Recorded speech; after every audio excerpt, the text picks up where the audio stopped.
The fall of 2020 saw astronomical leaps for space exploration. SpaceX, the first privately owned and operated spacecraft to be certified by NASA, sent the first black American astronaut into space for an extended stay on November 15, 2020. Media outlets reported on both of these significant accomplishments in the wake of social unrest and economic turmoil.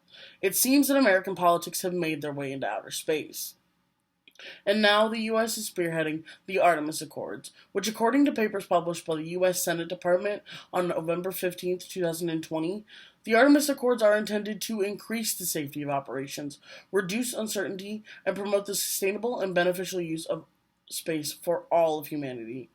But NBC News on October 14, 2020 states that Russia won't sign the accords.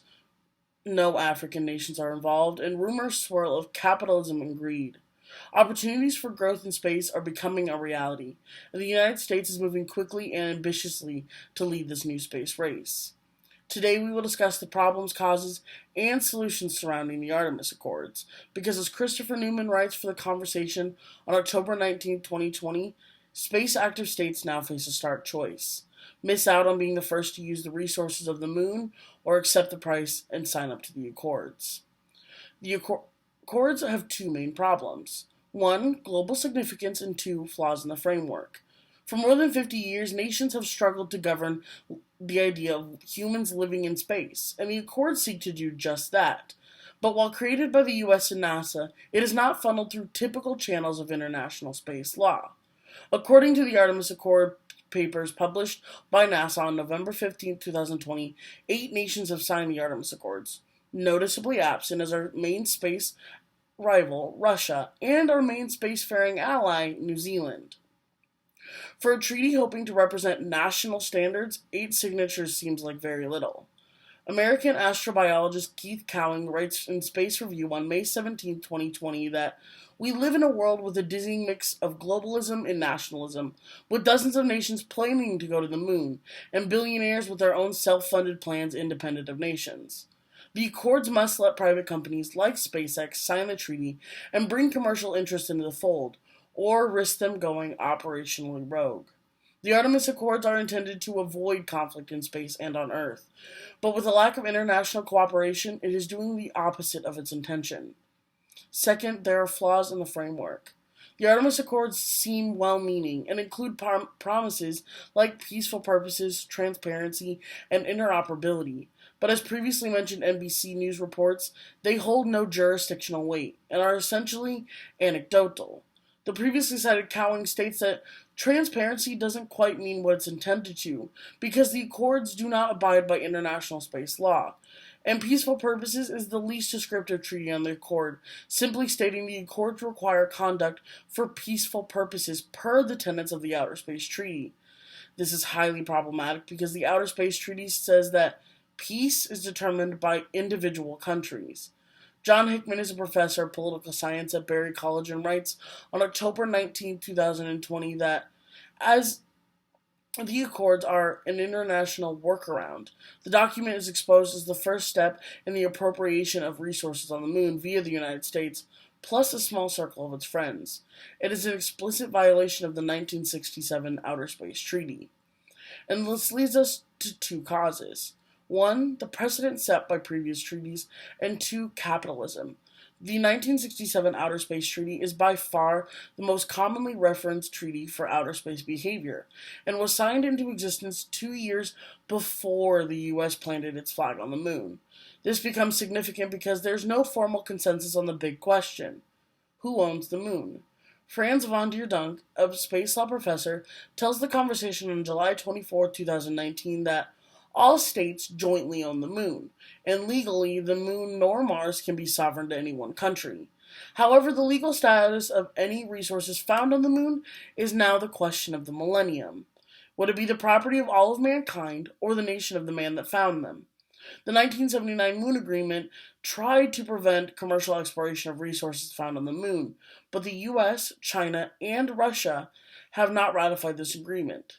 Next, with the goal of the Artemis program being extended stays on the moon, the question of residency arises. How long are we allowed to stay? 6 months? 10 years? The legal clarity behind permanent occupation isn't defined in the current standing of these treaties, leaving room for lots of legal loopholes. Second, capitalism. Economic gain should not be the driving motive behind space exploration. It is in direct violation of the Outer Space Treaty, and yet the Accords attempt to move right around that. Previously cited Cowing states that to date, everyone has gotten along since these missions have been scientific and result in open data sharing, and that is about to change. Dmitry Rogozin, the head of the Russian space program, said at the International Astronautical Congress on October 12, 2020, that the Accords are too US centric, likening it to a lunar invasion and a US power grab. By requiring potential collaborators to sign a bilateral agreement or a side deal, it reinforces US dominance. Dennis O'Brien wrote an op-ed piece for Modern Diplomacy and International Law on June 10, 2020, and claims the Accords repeat the mistakes made by previous generations, consuming quantities of land faster than they could ethically think about the consequences. Before the Accords were officially signed into fruition, O'Brien pleaded, "We can continue to preserve outer space for peaceful cooperation, or we can extend the pattern of domination that for too long has controlled our destiny on Earth. The choice is ours." Our early solutions then are twofold: state-level solutions and global-level solutions. First, on a global level, big problems call for big solutions, right? I've begun communications with Sean Porter and Matt Kep from NASA's Office of International and Interagency Relations.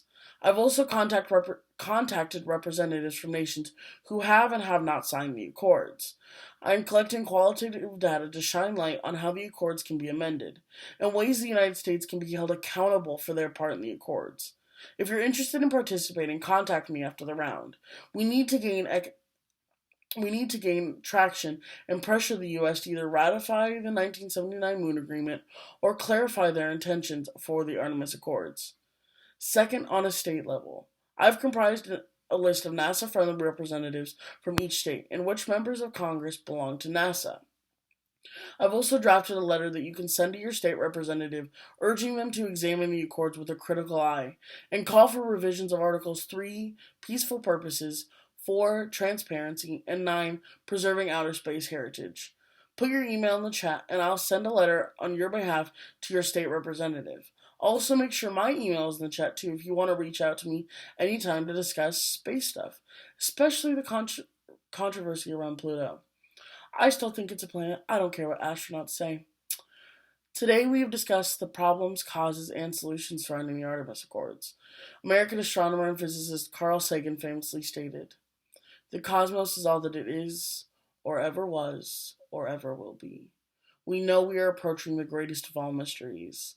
And as galaxies become smaller and possibilities become infinite, let's approach this next great mystery, this final frontier, with more ethics and integrity than we've practiced here on Earth."